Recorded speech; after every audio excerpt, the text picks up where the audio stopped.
Now I want to mention a fa'idah here. Allah Azza wa Jal, He referred to the king of Yusuf in the Qur'an as what? Al-Malik. وَقَالَ الْمَلِكِ إِنِّي رَأَى سَبْعَ بَقَرَاتٍ. The king said, I saw seven cows. Question: Is the story of Joseph, the story of Yusuf, told in the Bible? Is it? Is it? Is it? No more than Ari here. It is. Well, I know we're getting really dumb nowadays with general knowledge. You didn't know that. You don't knew that, right? Yeah. You know they mentioned the stories of the prophets. You know this, right? But obviously we can't rely on their accounts. So anyway, the story of Yusuf, his name is Joseph, right? In the Bible, right? Okay, so the story of Joseph is mentioned. And also it mentions about the king. But does anyone know what the king is called in the Bible? The king is called Pharaoh. But did Allah call him Pharaoh? What did Allah call him? Al-Malik. قال الملك, Allah said. Now pay attention. When it's the story of Musa, what does Allah refer to the king as? اذهبوا إلى فرعون إنه طغى. قال فرعون. Allah referred to him as the Pharaoh. Allah referred to the king of Joseph as the king, but He referred to the king of Moses as the Pharaoh. The Bible didn't make a distinction. The Bible called them both Pharaoh. Who was right? Allah. Recently it was discovered that Yusuf alayhi salam, at his time there was an Asiatic race called the Hyksos which governed over Egypt. Centuries before the pharaohs even came. And Musa came 400 years after approximately, and at that time the pharaohs were there. So look at how precise the Qur'an is. The question we ask is, this knowledge which was in hieroglyphics since the year 300 Common Era, 300 which is the 4th century, since that year hieroglyphics was dead. When the Romans invaded Egypt, they absolutely destroyed any sign of hieroglyphics, which was the Egyptian language, because of the connection that it had to paganism, because obviously the Christians had become, the Romans had become Catholics, they had become Christians at that time, and they were pagan anyway as it was, but they wanted to get rid of this paganism, so they destroyed. Hieroglyphics became a dead language. It was absolutely dead. And the Prophet came about the late 500, early 600 CE. So 300 years after, 3 centuries after this language is dead, the Prophet comes and the Qur'an is revealed, and Allah says, قال الملك. The king said. There's no way the Prophet could have decoded and known these hieroglyphics.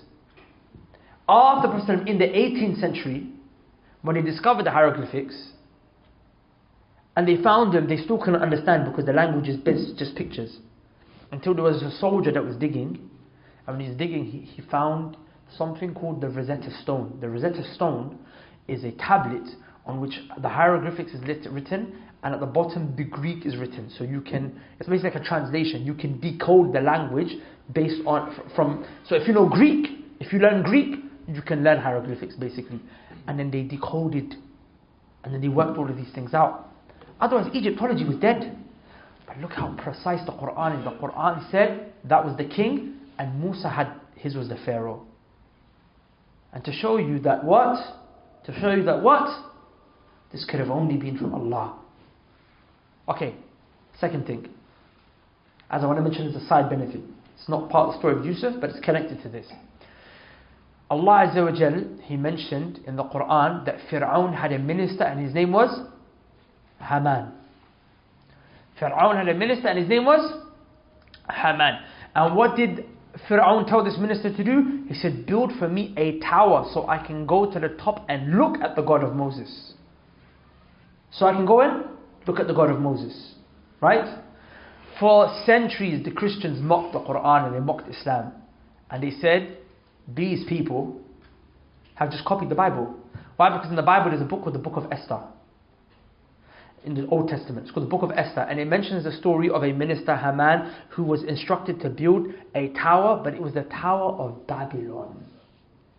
And the Babylonian kingdom, and that story was based 1,000 years after Musa.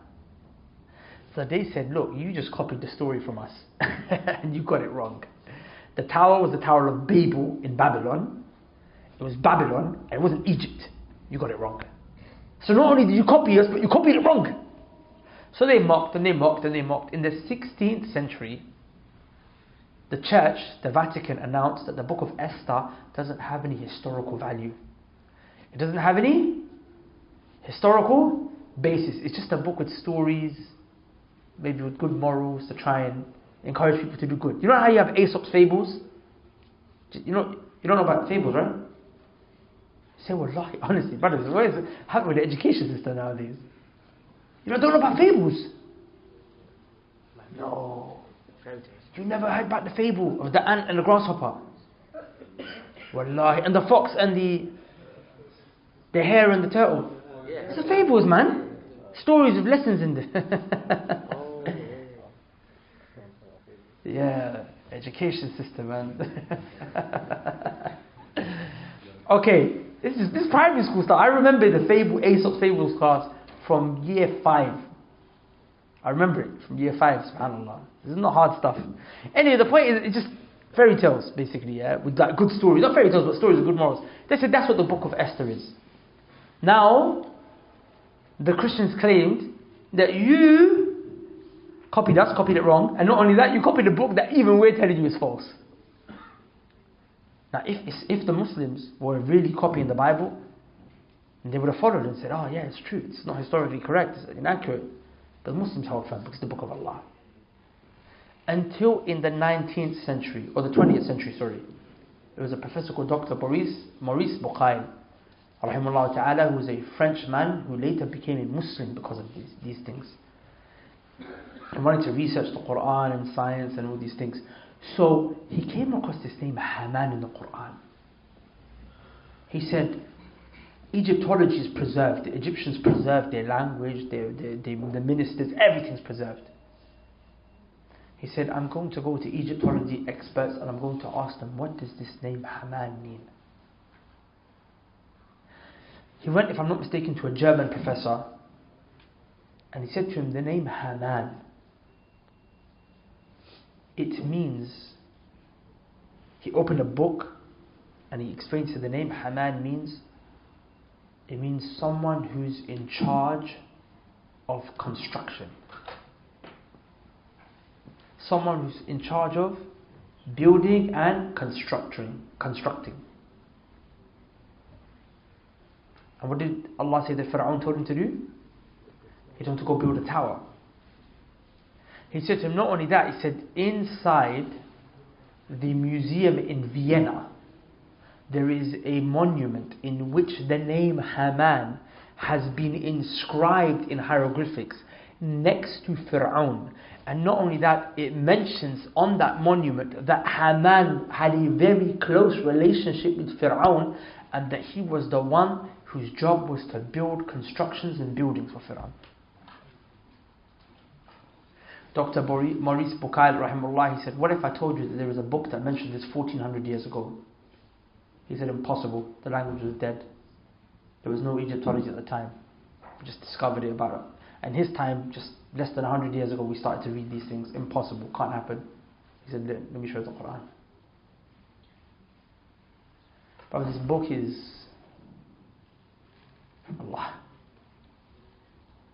From so many different angles. It's perfection, precision, and it's a big blessing. Study it, learn it, seek knowledge, memorize it, dive into this book and let it open your heart and nourish it and cleanse it and be a guidance for you. And when you give da'wah, this book is enough to give da'wah with. Don't go to philosophy, don't go to all these other funny things that people go to. You don't need to. You can go straight to the Qur'an, of course with the understanding of it, and give da'wah with it. As you people see, those you come to the 99 names of class, Allah class every morning. I make it a habit that every class we refute Christianity and we refute atheism through the Qur'an. Do we not do that every lesson to show you that all you have to do is know Allah's book? You don't have to know philosophy, you don't have to watch these Hyde Park videos, you don't have to go to these da'wah trainings or whatever. Just learn the Qur'an. Assalamu alaikum. I have a question for you. From all of my videos online that you might have seen, which one has been the most life-changing one for you so far? Many people told me that it was the video when we gave da'wah outside the Shisha Cafe. And I'll leave you with this. The Prophet ﷺ said, a time will come when holding on to my religion, holding on to Islam, will become as difficult as holding on to charcoal. The charcoals that we smoke shisha with. The Prophet said, try and hold on to it. It burns you, let go of it. The Prophet ﷺ said, that's what my religion will become like. Is it not like that today? Or perhaps you're from those who said it was that lecture that everyone was asking about, the one I did on the issue of death. Send me back. Please send me back. I'll pray this time. I'll dump that girl this time. I won't play around with the girls no more. No more cigarettes, no more weed, no more watching things online, no more talking to the guys, no more music, no more disrespecting my parents. I will pray. Allah, please send me back. Tell these angels, hold me down for a second. Send me back. Just 2 minutes. Send me back. Oh, let me die with my head on the ground in sajda. Let me die. But Allah said, no. You will not be able to return. They will scream, Rabbi rji'uni. Send me back my master, please.